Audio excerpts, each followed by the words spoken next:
Vicepresidente Lunacek. Grazie, Vicepresidente. Thank you, Chair, thank you, Commissioner, colleagues, ladies and gentlemen.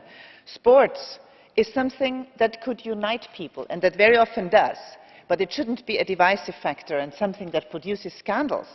Because as a colleague has said, how do we expect girls and boys who love to do sports to abide by the rules if the adults in the sports organizations don't do it?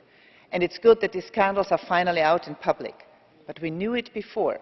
Why did we as European Union not react before? Why do member states, why did they not act against corrupt structures in their own sports organizations?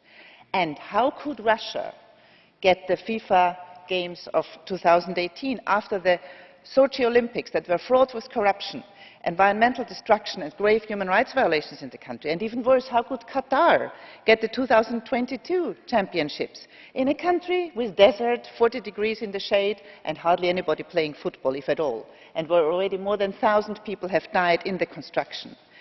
Both Russia 2018 and Qatar 2022, these decisions have to be reviewed and withdrawn, and the human rights violations have to be investigated, and victims and survivors have to be paid indemnisation for the pain they have been suffering.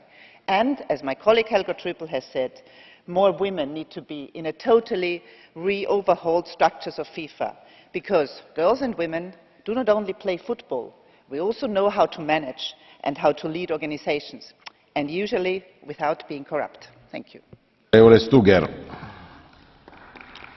Ja, voorzitter, dank u wel. We spreken vanavond over corruptie bij de FIFA. Maar we hebben in dit huis ook iemand rondlopen die aantoonbaar corrupt is en waartegen geen enkele maatregel is getroffen. En ik heb het hier over de heer Bidegain, die tijdens een undercover operatie van de Sunday Times maar al te graag